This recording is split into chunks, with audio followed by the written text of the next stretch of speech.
Assalamualaikum warahmatullahi wabarakatuh. Apa kabar teman-teman semuanya? Semoga teman-teman selalu dalam keadaan sehat. Baik teman-teman, kalau biasanya kita review materi menggunakan Zoom ya, tapi untuk kali ini tidak bisa. Di hampir semua mata pelajaran ya teman-teman tidak bisa menggunakan Zoom. Jadi kita melalui video pembelajaran. Nah teman-teman, mengingat pentingnya pekan kali ini atau pentingnya materi yang akan Ustazah sampaikan, maka diharapkan untuk teman-teman menyimak video dari awal sampai akhir, karena semua yang Ustazah berikan materi hari ini akan keluar di PAS nanti. Oke, baik teman-teman kelas 8. Untuk materi yang pertama adalah kita mengenai Pancasila ya teman-teman. Pancasila ini sudah sering kita bahas. Nah, di review kali ini Ustazah hanya mengulang kembali. Pancasila sebagai pandangan hidup bangsa memiliki fungsi, yaitu sebagai acuan hidup antara manusia dengan sesama, yaitu manusia dengan manusia, kemudian manusia dengan makhluk hidup lainnya, berarti bisa hewan maupun tumbuhan, dan juga manusia kepada Sang Pencipta atau Allah Subhanahu wa Ta'ala. Atau bisa kita simpulkan ya teman-teman bahwa Pancasila ini merupakan pedoman masyarakat secara umum guna melakukan segala aktivitas di berbagai bidang. Nah, contohnya adalah yang pertama, akan lebih mudah dalam mencari pemecahan atau solusi dari masalah yang dihadapi. Kemudian yang kedua adalah akan memiliki pedoman yang kuat untuk mewujudkan cita-cita negara. Dan yang ketiga adalah membangun dirinya untuk kesejahteraan rakyat. Dalam Pancasila, setiap sila ini memiliki keterkaitan satu dengan yang lainnya teman-teman. Sifat dan ciri dari Pancasila diantaranya adalah yang pertama itu sistematis. Artinya sistematis adalah runtut atau berurut ya teman-teman, dan tidak bisa dipisahkan. Serta ada kesatuan totalis organis atau menjadi sebuah satu kesatuan yang tidak bisa dipisahkan. Hubungan dari ciri dan sifat Pancasila tersebut digambarkan dalam bentuk hierarki atau urutan. Maksudnya adalah di sini dapat kita lihat ya teman-teman. Yang pertama, sila 1. Sila 1 ini mendasari dan menjiwai sila di bawahnya. Artinya sila 1 ini adalah sila tertinggi dari semua Pancasila. Kemudian yang kedua adalah sila nomor 2, yaitu kemanusiaan yang adil dan beradab. Sila kedua ini dijiwai oleh sila 1 atau sila di atasnya ya teman-teman, yaitu sila ketuhanan. Dan bersama-sama sila 1 dan sila 2 menjiwai sila 3, 4, dan 5. Kemudian selanjutnya sila ketiga. Nah, kalau sila ketiga ini dijiwai oleh sila di atasnya, berarti adalah sila 1 dan sila kedua. Serta bersama-sama menjiwai sila keempat dan kelima. Selanjutnya adalah sila keempat dijiwai oleh sila di atasnya, yaitu sila 1, 2, dan 3. Dan bersama-sama menjiwai sila yang paling bawah, yaitu sila kelima. Serta sila kelima ini dijiwai sila 1, 2, 3, dan 4. Namun tidak menjiwai sila apapun, karena sila kelima ini adalah sila yang paling bawah. Begitu ya teman-teman urutannya. Jadi yang paling tinggi di atas adalah sila yang mendasari keseluruhan. Begitu. Kemudian kita masuk ke materi mengenai makna dari setiap sila. Pada sila pertama yaitu makna dari ketuhanan yang Maha Esa. Maknanya adalah yang pertama, kepercayaan terhadap Tuhan yang Maha Esa. Yang kedua, percaya dan takwa kepada Tuhan dan agama yang dianutnya. Serta yang ketiga adalah menghormati dan bekerja sama dalam berbagai agama. Nah teman-teman, jika teman-teman ingin melihat secara rinci ya teman-teman mengenai makna dari setiap sila, bisa dilihat di buku paket PKN halaman 15. Karena di PowerPoint kali ini Ustazah tidak memunculkan semuanya. Kemudian yang kedua adalah makna kemanusiaan yang adil dan beradab. Maknanya adalah yang pertama, mengakui dan memperlakukan manusia sesuai dengan harkat dan martabatnya sebagai makhluk Tuhan yang Maha Esa. Yang kedua adalah mengakui persamaan derajat, hak dan kewajiban manusia. Yang ketiga, mencintai setiap manusia. Kemudian, makna dari Sila Persatuan Indonesia. Yang pertama adalah rela berkorban demi bangsa. Yang kedua, mengembangkan persatuan dan kesatuan Indonesia atas dasar Bhinneka Tunggal Ika. Serta yang ketiga adalah memelihara ketertiban. Untuk yang keempat, yaitu makna dari Sila Kerakyatan. Yang pertama adalah tidak memaksakan kehendak orang lain. Yang kedua, musyawarah untuk mencapai mufakat. Dan yang ketiga adalah menghormati setiap keputusan. Serta yang terakhir yaitu makna dari sila keadilan. Yang pertama adalah tentunya adil ya teman-teman, entah itu terhadap diri sendiri maupun kepada sesama. Yang kedua adalah memberikan pertolongan kepada orang lain jika membutuhkan pertolongan. Dan yang ketiga adalah mengembangkan perbuatan luhur yang mencerminkan sikap dan suasana kekeluargaan serta kegotong royongan. Nah, itu adalah makna-makna dari setiap sila. Ustazah tekankan ya teman-teman untuk lihat kembali di buku paket halaman 15 agar dipelajari kembali karena yang Ustazah sebutkan tidak secara keseluruhan. Nanti bentuk soalnya adalah Ustazah akan berikan suatu contoh ya, misal si A sedang melakukan sebuah kegiatan. Nah, itu masuknya ke dalam makna dari sila yang mana, seperti itu. Baik teman-teman, sekarang kita masuk ke materi mengenai undang-undang yang pernah berlaku di Indonesia. Nah, ada 6 ya teman-teman, ada 6 pergantian undang-undang dasar. Ini Ustazah sebutkan sesuai dengan urutannya. Yang pertama adalah Undang-Undang Dasar NRI atau Negara Republik Indonesia tahun 1945 yang disahkan oleh PPKI, yaitu pada tanggal 18 Agustus 1945 sampai dengan 27 Desember 1949. Yang kedua adalah Konstitusi RIS atau Republik Indonesia Serikat tahun 1949 yang dimulainya dari tanggal 27 Desember 1949 sampai dengan 17 Agustus 1950.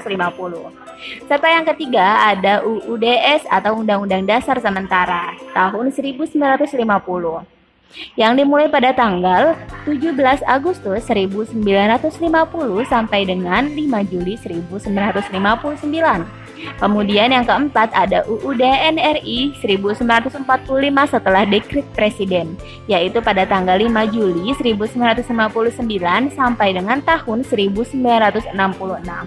Serta yang kelima ada UUD NRI 1945 pada masa Orde Baru yang dimulainya dari tanggal 11 Maret 1966 sampai dengan 21 Mei 1998. Serta yang terakhir adalah Undang-Undang NRI hasil amandemen yang dimulai pada tanggal 29 Mei 1998 sampai dengan 10 Agustus 2002. Nah, teman-teman, Indonesia ini telah merubah undang-undang dasar sebanyak 6 kali ya teman-teman. Di antaranya adalah 4 kali perubahan undang-undang dasar negara Republik Indonesia tahun 1945. Maksudnya dengan nama yang sama ya, yaitu adalah yang pertama UUD NRI yang pertama kali disahkan oleh PPKI, kemudian Undang-Undang NRI setelah dekret presiden, kemudian Undang-Undang NRI pada masa Orde Baru dan Undang-Undang NRI hasil amandemen. Sebanyak 4 kali ya teman-teman. Setelah dilakukan perubahan sebanyak 4 kali, isi dari Undang-Undang Dasar Negara Republik Indonesia ini telah berubah. Sekarang menjadi sebanyak 20 bab, 73 pasal, 194 ayat, 3 pasal aturan peralihan, dan 2 pasal aturan tambahan. Nah, salah satu dari diubah atau diamandemenkannya Undang-Undang Dasar Negara Republik Indonesia tahun 1945 adalah guna menyempurnakan aturan dasar seperti tatanan negara, kedaulatan rakyat, hak asasi manusia, pembagian kekuasaan, dan sebagainya. Sekarang kita masuk ke peraturan perundang-undangan. Contoh dari peraturan tertulis itu adalah peraturan perundang-undangan ya teman-teman. Peraturan perundangan merupakan hukum tertulis yang dibuat oleh lembaga yang berwenang. Peraturan perundang-undangan dengan undang-undang ini memiliki makna yang berbeda. Kita sudah pernah membahasnya. Yaitu undang-undang merupakan salah satu bentuk dari peraturan perundang-undangan. Sedangkan peraturan perundang-undangan merupakan semua hukum atau peraturan tertulis yang mencangkup undang-undang. Landasan peraturan perundang-undangan ada 3 teman-teman. Yang pertama adalah landasan fisiologis. Landasan fisiologis menyatakan bahwa suatu peraturan perundangan yang dibentuk harus mempertimbangkan pandangan hidup, kesadaran, dan cita-cita hukum yang meliputi kebatinan dan falsafah bangsa yang bersumber dari Pancasila dan Undang-Undang Dasar Negara Republik Indonesia tahun 45. Berarti ini harus, kalau yang fisiologis harus sesuai dengan Pancasila dan Undang-Undang ya teman-teman. Sedangkan bagaimana dengan yang sosiologis? Yang kedua, landasan sosiologis ini menyatakan bahwa suatu peraturan perundang-undangan yang dibentuk harus memenuhi kebutuhan masyarakat dari berbagai aspek, seperti perkembangan masalah dan kebutuhan masyarakat dan negaranya. Jadi harus melihat ke masyarakatnya terlebih dahulu. Kemudian yang ketiga ada yuridis. Nah, kalau yang yuridis ini menyatakan bahwa suatu peraturan perundang-undangan dibentuk untuk mengatasi masalah hukum dan mengisi kekosongan hukum dengan mempertimbangkan aturan yang telah ada, yang akan diubah atau yang akan dicabut guna menjamin kepastian hukum dan rasa keadilan. Seperti itu. Kemudian kita masuk ke jenis hierarki atau tata urutan peraturan perundang-undangan. Ada 7 teman-teman, semoga tidak lupa ya. Ini sudah sering sekali kita bahas dan di PTS pekan lalu pun sudah keluar ya teman-teman. Jenis hierarki atau peraturan ini yang pertama adalah Undang-Undang Dasar Negara Republik Indonesia tahun 45. Ada beberapa kandungannya, salah satunya adalah ketentuan mengenai berorganisasi.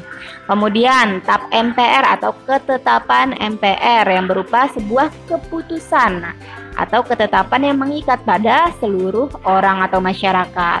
Kemudian yang ketiga ada undang-undang, peraturan yang melaksanakan Undang-Undang Dasar Negara Republik Indonesia. Kemudian ada Perpu atau peraturan pemerintah pengganti undang-undang yang salah satu fungsinya adalah untuk menyelenggarakan peraturan lebih lanjut tentang ketentuan dalam Undang-Undang Dasar Negara Republik Indonesia. Selanjutnya yang kelima ada PP atau peraturan pemerintah yang salah satu fungsinya adalah untuk mengatur pelaksanaan administrasi negara dan administrasi pemerintah. Serta yang keenam ada Perpres atau peraturan presiden, peraturan untuk penyelenggaraan perundangan yang lebih tinggi dalam kaitannya dengan kekuasaan pemerintah. Serta yang terakhir, yang ketujuh adalah Perda, yaitu peraturan daerah ditetapkan oleh pemerintah provinsi maupun pemerintah kabupaten. Penyelenggaraan perundangan yang lebih tinggi dalam kaitannya dengan daerah. Kemudian kita masuk ke lembaga negara, ada 8 lembaga negara. Yang pertama adalah MPR, DPR, DPD, Presiden, BPK, MA, MK, dan KY atau Komisi Yudisial. Untuk materi mengenai lembaga negara, teman-teman bisa cek ya di buku paket PKN halaman 48. Selanjutnya kita masuk ke proses pembuatan Undang-Undang Dasar. Nah, jika rancangan yang diajukan ini diajukan oleh lebih dari satu lembaga, maksudnya adalah ada beberapa lembaga yang merancang atau mengajukan RUU ini, maka akan tetap bisa dipersidangkan. Namun tetap yang digunakan adalah RUU dari DPR, sedangkan RUU dari lembaga lainnya guna pertimbangan saja. Nah, di sini contohnya adalah misalnya lembaga negara presiden. Presiden ini misalnya memberikan rancangan undang-undang yang sama dengan DPR, DP, dan DPD. Nah, yang digunakan adalah tetap rancangan undang-undang dari DPR. Kemudian setelah rancangan undang-undang ini diproses, akan ada 2 tingkat pembicaraan yang kemudian setelah itu disetujui oleh DPR dan ketika sudah selesai ditandatangani oleh Presiden dan maka jadilah undang-undang.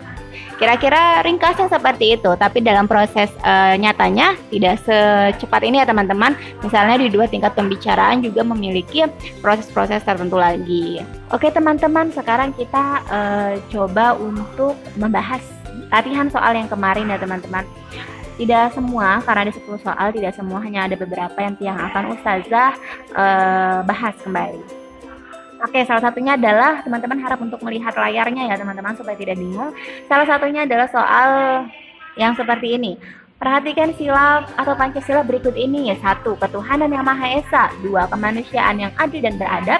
3. Persatuan Indonesia. 4. Kerakyatan yang dipimpin oleh hikmat kebijaksanaan dalam permusyawaratan dan perwakilan. Serta 5. Keadilan sosial bagi seluruh rakyat Indonesia. Sila kemanusiaan yang adil dan beradab diliputi dan dijiwai oleh sila ketuhanan yang Maha Esa. Betul ya, kemanusiaan yang adil dan beradab adalah sila kedua. Dijiwainya, kalau dijiwai berarti oleh sila di atasnya, yaitu ketuhanan yang Maha Esa, serta meliputi dan menjiwai sila. Nah, kalau menjiwai atau meliputi itu berarti sila di bawah sila kedua. Oke, berarti di bawah sila kedua adalah sila ketiga, 4, dan 5 ya teman-teman. Coba. Oke, betul ya teman-teman. Seperti itu cara menjawabnya ya teman-teman. Kalau misalnya teman-teman bingung, teman-teman ingat saja kalau dijiwai berarti dijiwai oleh sila-sila di atasnya. Sedangkan kalau menjiwai adalah mencangkup sila-sila di bawahnya. Seperti itu. Kemudian soal lainnya. Nilai-nilai Pancasila dalam kehidupan sosial budaya di masyarakat tampak dengan adanya hal-hal berikut ini. Kecuali A. Nenek moyang sudah mempercayai adanya sang pencipta. B. Pergaulan menjaga tutur kata. C. Bersikap individualis dan egosentris. D. Suka menolong dan cinta sesama. Nah, di sini ada kata kecuali ya teman-teman. Nilai Pancasila dalam kehidupan sosial budaya berarti yang positif. Ketika ada kecuali berarti cari yang nilainya tidak positif, yaitu kita bisa lihat di yang C ya teman-teman, yaitu bersikap individualis dan egosentris, atau egosentris ini sama halnya dengan egois. Oke, seperti itu. Oke, satu lagi ya teman-teman. Sini ada contoh ya teman-teman. Sebagai seorang siswa, Davi memiliki hak yaitu mendapat bimbingan dari guru, serta bisa menggunakan fasilitas sekolah dan mendapatkan nilai yang sesuai dengan kemampuannya. Di sisi lain, Davi juga memiliki kewajiban, salah satunya adalah mengerjakan tugas yang diberikan oleh guru. Nah, itu adalah kewajiban siswa. Selama ini, Davi selalu menyelaraskan antara hak dan kewajiban yang dimilikinya atau tidak berat sebelah. Tidak hanya melakukan haknya saja atau tidak hanya melakukan kewajibannya saja, namun selaras antara keduanya. Nah, untuk soal yang seperti ini berarti jawabannya adalah sila ke-5 ya teman-teman, yaitu keadilan sosial bagi seluruh rakyat Indonesia. Nah, dalam kalimat Pancasilanya saja sudah tergambar ya, adil seperti itu atau tidak berat sebelah. Baik teman-teman, itu adalah materi-materi yang akan nanti keluar di PAS.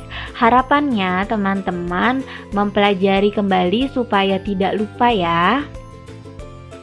Untuk PowerPoint-nya nanti akan Ustazah lampirkan beserta dengan video pembelajarannya.